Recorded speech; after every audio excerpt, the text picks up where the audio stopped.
In this video, I'm going to show you step by step just how easy it is to change your stock Glock sights, in this case on my Glock 48, to a set of XS sights DXT2 big dot night sights, so you can change your sight picture from this to this. That's what's coming up next here on Survival on Purpose.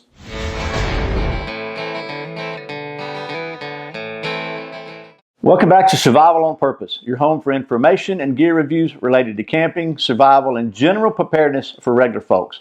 My name is Brian. Thanks for joining me. So, my preferred carry pistol is a Glock. This is the Glock 48 that the folks at Sportsman's Guide were kind enough to send me so I could do a long-term evaluation of it. So far, so good. But one thing that I like to do on all my carry pistols, and I learned this from James Yeager, is to change out these stock sights to big dot sights. And it provides you a much faster sight acquisition, a really clear sight picture. A lot better sight picture in dim and low light conditions, which is where a large majority of self-defense situations happen. So in this case, the folks at XS Sights were kind enough to send me a set of their DX2 night sights with the orange big dot. And what I'm going to do in this video is show you exactly how to install these. So you can do it yourself. You don't need a bunch of fancy tools and fancy stuff. So let me just show you what you do need, and we'll get to it. So first of all, obviously you need a set of sights. And the sights come with most everything you need. There's a tool to remove the front sight on the Glock, which, by the way, just so we're clear, is absolutely empty. So there's a tool to remove the front sights. There's some red Loctite to fasten the sights down after you get them set, and the sights themselves.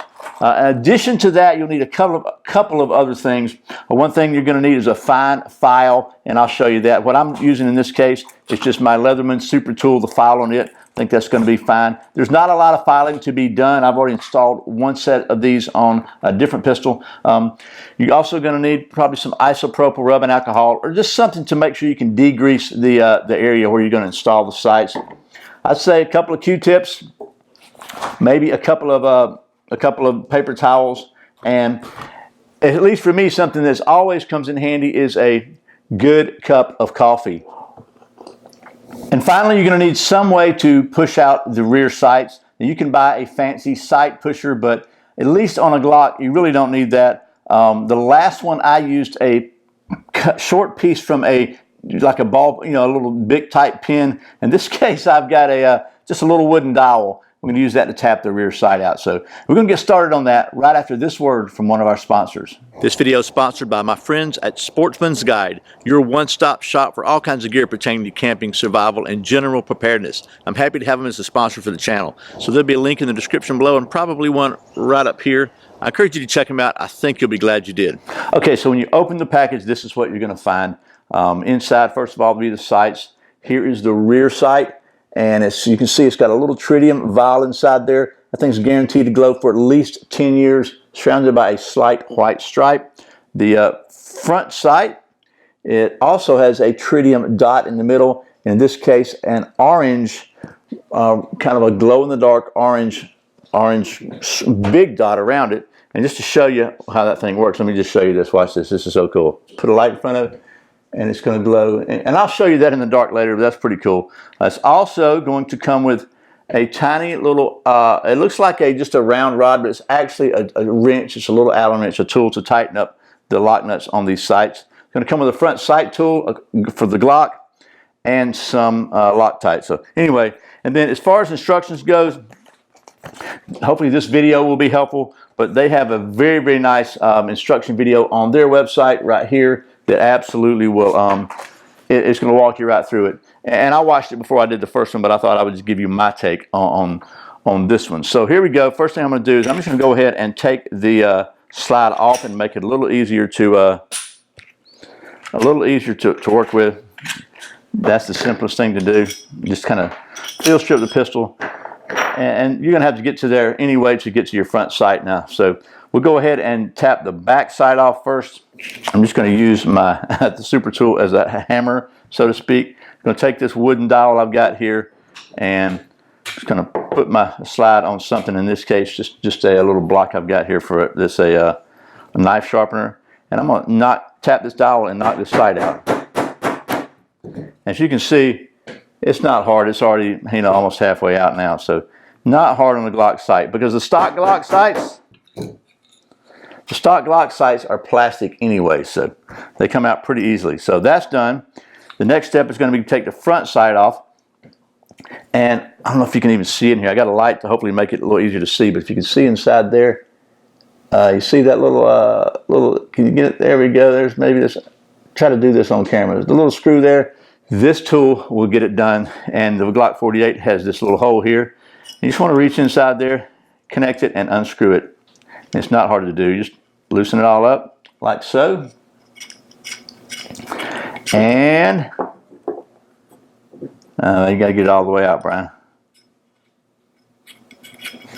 Once the screw comes out, knock it out, and then, the sight will come out of there, and there's the standard Glock. Oh, get in the camera, Brian. There's the standard Glock plastic sight. So I'm going to put those aside.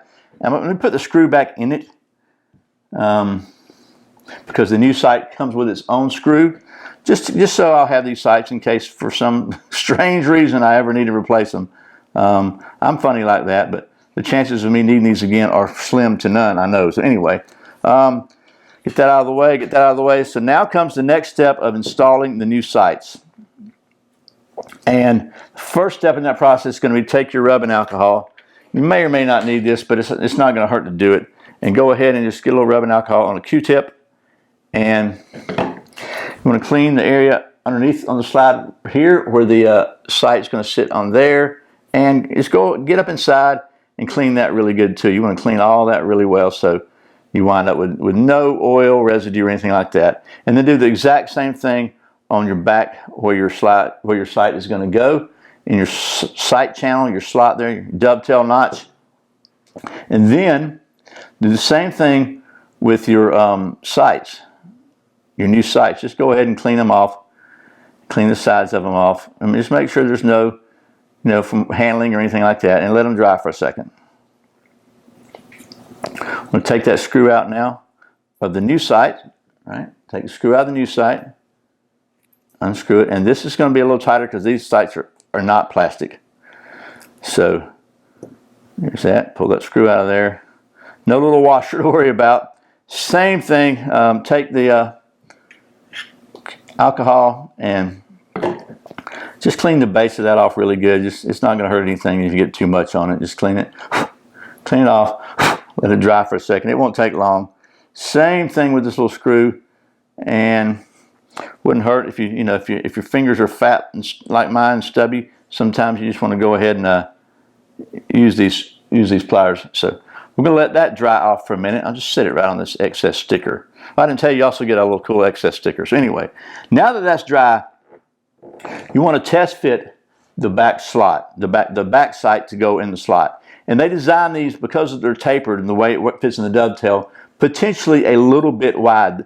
So you just want to test it and see if it slides in there. And if you have to push it really hard, don't. Bring it out, and that's where the file comes in.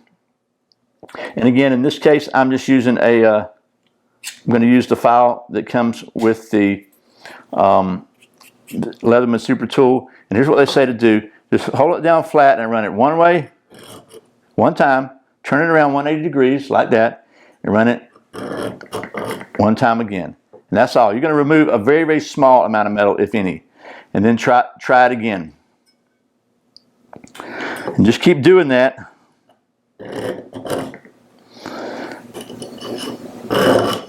Until it fits. And it might take you just a few minutes, but it won't be that hard. That prevents you from removing too much metal from it. And if you just file the bottom, it's just going to maintain the angle of everything. So we're getting there.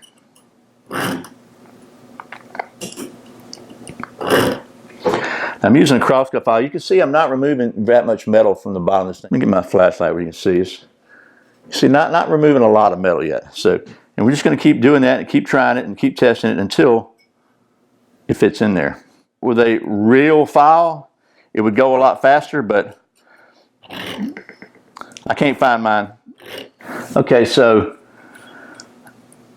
just one at a time. Pretty good now. Push it in now, and you can get it over to the center. And that's the idea. You don't want to have to tap it in. You want it to be a really tight, nice fit, but you also just want it to be where you don't have to tap it and push it in. So there we go. That wasn't that complicated. Just again, one at a time. Try it every time, because you don't. The goal is you shouldn't have to tap it in, but you want it to be pretty tight. So got it where it fits in there pretty good. This thing has got two little set screws, and you can kind of see it on the bottom there. And that's what's going to lock this thing in place with the help of the Loctite. I just kind of eyeball it and try to get it in the center as closely as I can, and then tighten it down with these little tool here, and just get it kind of snug. You don't have to get crazy with it. That's the installation of the rear sight. Before we put the Loctite on it, we're going to go ahead and take it to the range one time and make sure that it's zeroed properly, in case I have to move it over a little bit or whatever. So the next part of the installation is going to be the front sight.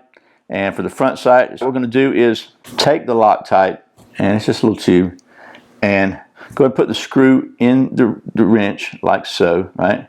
Okay, we're just going to put a dab on the threads. I'm going to take the stick it up through like so. And I want to get the threads up through there already, right? So I can engage this thing easily. And then I'm going to get it started before I do anything else. So once I get the threads started, which I have now, you can tug on it, it's kind of started, you can see.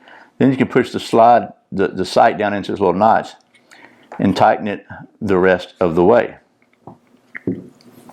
And then just make sure if there's any angle to it, because it has just a little, potentially a tiny amount of play in this slot, that it'll wiggle like back and forth. So you want to make sure it's centered up and it's not crooked, and tighten that sucker down.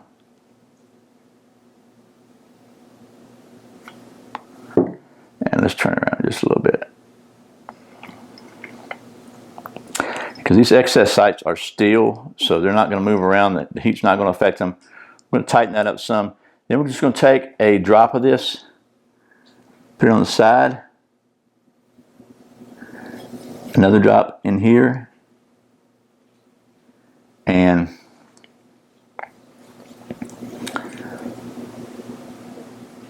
I'm going to let it soak its way underneath there. And I just take the Q-tip and kind of wipe it around.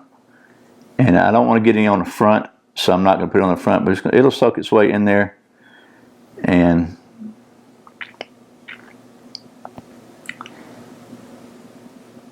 there you go. And just wipe off the excess. And the front sight is installed. The back sight is installed. The next step is going to be to reassemble the pistol, take it to the range, and do a little test firing to make sure I've got the windage adjusted correctly here. Once that's done, then we're going to put a couple drops on either side of the dovetail and just let it sit for just a little while and wipe off the excess, and it'll be good to go.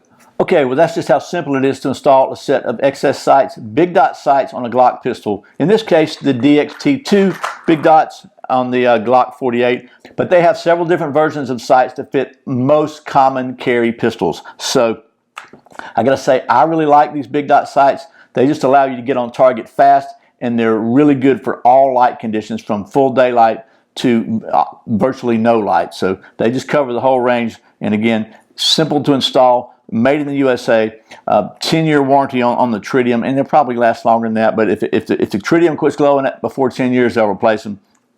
They're steel sights, they're good stuff. Obviously, I like them if I have them on all my carry pistols, so you know I recommend them. So if you're interested in learning more about excess big dot sights or any of their other sights, and you want to check them out, there'll be a link in the video description and one right up here. That link's going to take you, by the way, to a page on the Survival on Purpose website, where then you can find a link for excess sights. I hate to do it that way, but YouTube does not allow links to gun-related stuff on their platform anymore. So that's the world we're in. So that's what I'm trying to do to comply with their rules. So And hopefully it won't be, it's one more click, right? Hopefully not a huge deal. It will be worth it, I promise you. So anyway, I hope this has been helpful. Once again, thanks to the folks at Excess Sights for sending me these sights so I could do this little how-to video and demonstration for you. And as always, thank you for watching Survival on Purpose. I put out a new video every Friday and Saturday and sometimes random videos throughout the week. Should be another one right there. And if you're not subscribed, you can click down in the corner. Take care of that. Be sure and click that little notification bell and you won't miss a single video. And thanks for supporting the sponsors in the video description. When you support them, it helps support the channel, and I really appreciate it.